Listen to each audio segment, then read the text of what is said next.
Welcome to This Explainer.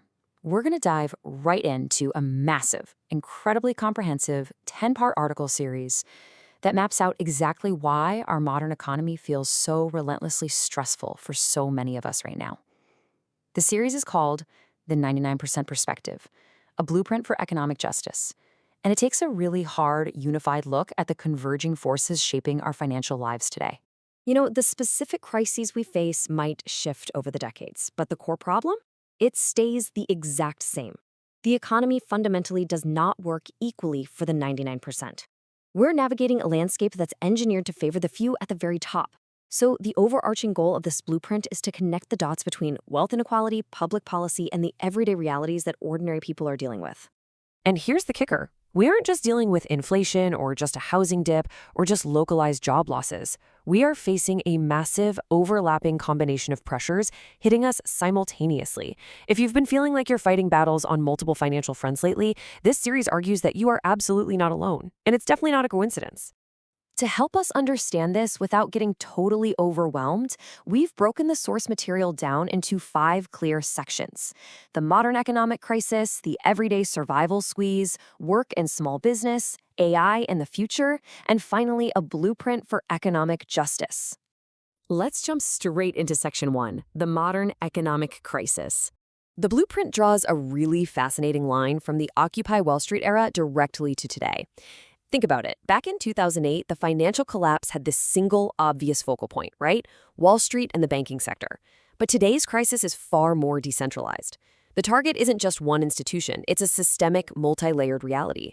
It's a completely different kind of crisis, but it stems from that exact same core problem of economic imbalance. And the burden is falling hardest on working families because they're literally caught in a vice of overlapping pressures. You've got inflation, the housing squeeze, job losses, mounting debt, huge government spending, the rapid rise of AI, and small businesses just fighting to survive. And it's all happening at the exact same time. If a household gets hit by an inflation spike, a housing squeeze, and job insecurity all at once, well, stability just vanishes. Which brings us to Section 2, the everyday survival squeeze.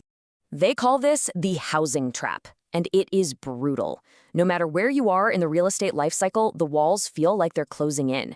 Trying to buy, high interest rates and prices lock you out. Struggling to pay rent, rising costs are drastically outpacing wages. And even if you're fighting to keep the home you already own, rising taxes, maintenance, and inflation make it incredibly tough.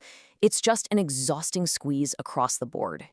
Now, when you pair that housing trap with what the authors call a collapsing financial safety net, it drives this devastating cycle of debt and bankruptcy. When housing eats up so much of your income and that safety net isn't there to catch you during a medical or occupational emergency, what happens?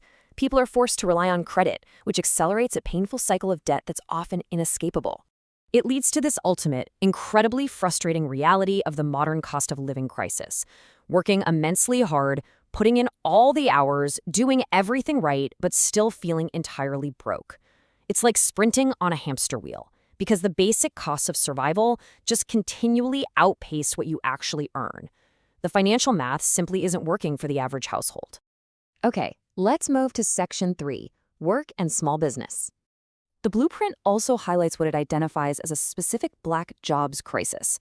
According to the series, a concerning convergence of current events, namely the rollback of diversity, equity, and inclusion initiatives colliding with rapid AI displacement, is creating a terrifying new wave of economic exclusion for Black households.